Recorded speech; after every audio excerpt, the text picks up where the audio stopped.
Good morning বন্ধুরা, কেমন আছো তোমরা সবাই? আশা করি সবাই ভালো আছো। আমরা অনেক ভালো আছি।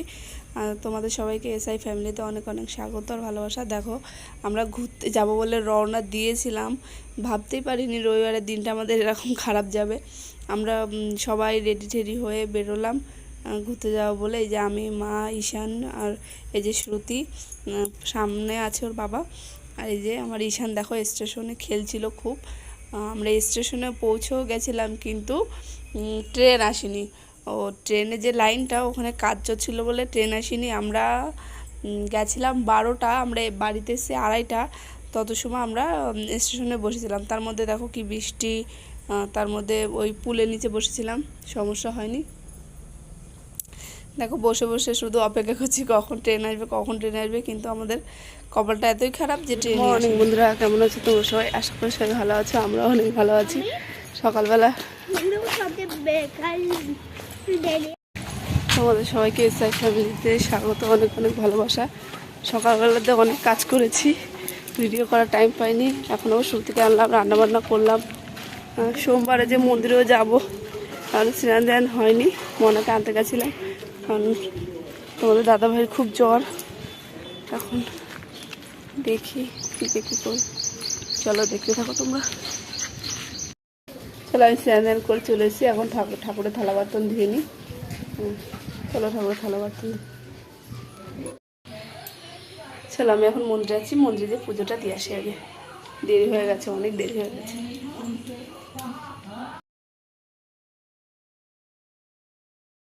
দেখো, এটা সোমবারের মানে ভিডিও, যেটা আমি মন্দিরে যাব এটা বলছি, ইন্ট্রো করলাম। এটা সোমবারের ভিডিও।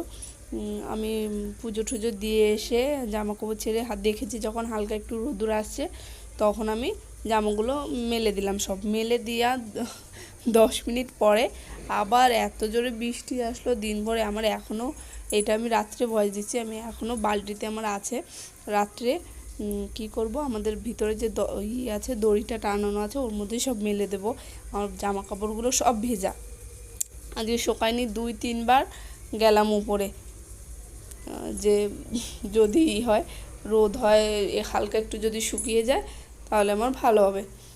আর এই রবিবারের দিনটা এতটাই খারাপ ছিল যে আমরা ট্রেনে মানে ঘুরতে যাবো বলে গেছিলাম, কিন্তু সে ট্রেনটাই আসেনি। যেহেতু ট্রেন আসেনি, আমরা কত সময় বাচ্চাদের নিয়ে গেছি, তার জন্য আমরা ফিরে মানে চলে এসেছি বাড়ি এসে যে কালকে চিকেন কষা রুটি বানিয়ে নিয়ে গেছিলাম, ওটাই খেয়ে দিয়ে সবাই ঘুমিয়ে পড়লো। তারপরে রাত্রে তোমাদের দাদাভাই খুব জ্বর, প্রচণ্ড জ্বর, ওর জন্য আমি রাত্রে আর ভিডিও করতে পারিনি। পরের দিন সকালে থেকে আবার ভিডিও করছি, এটা পরের দিনে। আর দেখতে থাকো তোমরা। জামা কাপড় ধুয়ে আমার রান্নাবান্না সকালে হয়ে গেছে। তোমার দাদাভাইয়ের খিদে লেগে গেছিলো, সকালবেলা রান্নাবান্না করে নিয়েছি, সব কাজই হয়ে গেছে। জামা কাপড়গুলো ধুলেই বাস হয়ে যাচ্ছিলো। তাই দেখো, দেখতে থাকো তোমরা। দেখো ঈশান এখানে কি করেছে, নিজের কপাল। আমি ছাদের পরে গেছি, ও তার মধ্যে তারপরে আয়নাটাও ভেঙে দিয়েছে। ঠাকুমা বলছে দেখো তুমি কি করেছো। সে ও আয়নাটা নিয়ে ছুঁড়ে মারলো, আয়নাটাও ভেঙে গেছে। আয়নাটার বাবা ফেলে দিয়েছে, ওর জন্য কাজ তো যদি এদিক ওদিক দিয়ে কেটে যায়, ওর জন্য ভাবছে ফেলে দিই, পরে একটা নিয়ে আসবে। আর দেখো দুষ্টুমি। আর দেখো বিকেলবেলা আমার বিকেলবেলা না, এটা দুপুরবেলা আমার এত মাথা ব্যথা করছিল, তার জন্য আমি একটু চা খেয়ে নিচ্ছি। কারণ উপোস তো কিছুই খেতে পারবো না, ওর জন্য ভাবছি একটু দুধ চা করে খেয়ে নিই, মাথাটা ব্যথা করছিল। আর দেখো এখন কটা বাজে, ওখানে মনে হয় 2:30 মতো বাজে, এরকমই কিছু হবে না, 2:45 এরকম বাজে। তারপরে শ্রুতিকেও দিতে যেতে হবে 3:30-র সময়।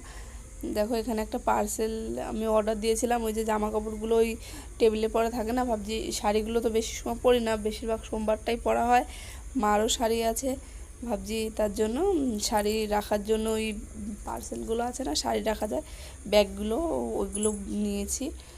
6টা 170 টাকার মতো এরকম ছিল, আমি এটাই নিয়েছি। খুব ভালোই এসছে, মানে আমার কাজ চলে যায় ভালোভাবে। শাড়ি টাড়িগুলো রাখলে না জায়গাটা পরিষ্কার দেখা যায়, মানে একদম শাড়ির পর শাড়ি রাখলে না একদম খারাপ দেখা যায়। তাই ব্যাগগুলো নিয়েছি ওর জন্য। তোমার দাদাভাইও জামা রেখে দিতে পারবো, ভালোই হবে।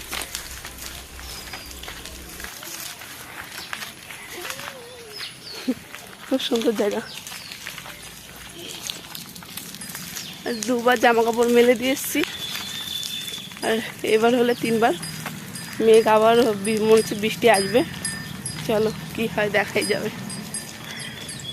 দুপুরে রান্না করেছিলাম বেগুন ভাজা, এখানে আলু দিয়ে আলুর একটু দমের মতো করেছি, আর এই যে ভাত, ব্যাস বাড়ির সবাই এটাই খাবে।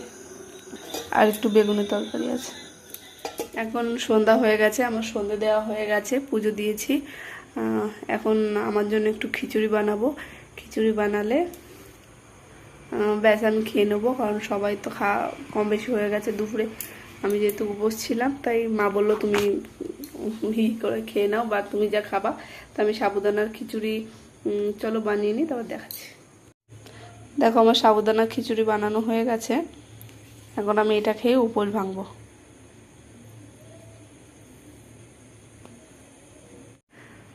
তাহলে বন্ধুরা চলো, আজ আমি এখন এই সাবুদানার খিচুড়িটা খেয়ে নিই। তোমরা সবাই ভালো থেকো।